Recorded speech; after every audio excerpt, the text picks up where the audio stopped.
যেমন যুবক ভিক্ষুকের গালে থাপ্পড় বসায় দিছে, ভিক্ষুক উপরে মুখ উঠায় আল্লাহকে জানি কি বলা দিছে।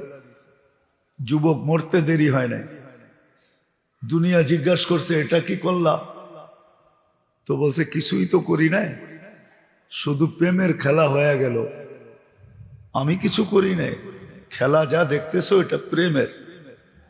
বলছে প্রেমের খেলার অর্থ? বলছে ওর প্রেমিকার গায়ে আমার পায়ের কাদা লাগছে, ও পানি দিয়ে একটু ধুয়া ফেললেই পারতো, ও সইতে পারে না, আমার বৃদ্ধ গালে থাপ্পড় বসায় দিছে। আমাকেও একজন ভালোবাসে, উনিও সইতে পারে না, উনি সাথে সাথে প্রতিশোধ নিয়ে নিছে। তো গ্রহণযোগ্যতা এরকম আসে।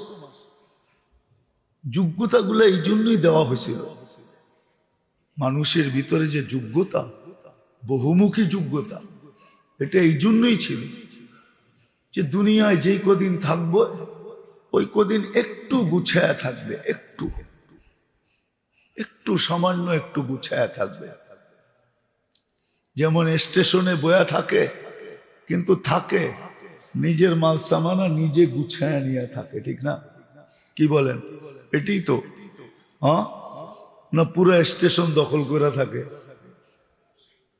আল্লাহ বলে দুনিয়ায় যোগ্যতা এই জন্য দিছি যে দুনিয়ায় থাকবে, কিন্তু সামান্য সময়ের জন্য, 60-70 বছরের জন্য একটু গুছায়া থাকবে।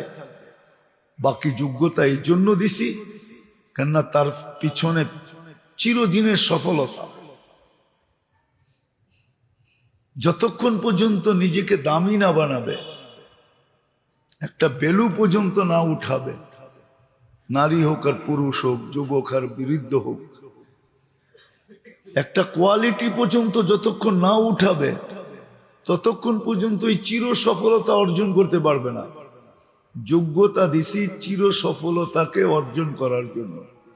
আরেক শব্দে যদি বলে, ওই চির সফলতাকে অর্জন করার জন্য যোগ্যতা দিছি।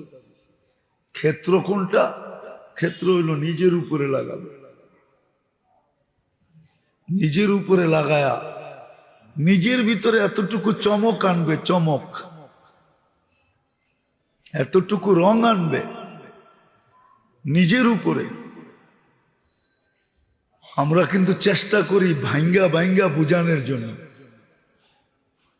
কিন্তু আফসোস তো এইখানেই যে আমার সমাজ আমাদের বুঝগুলাকে যখন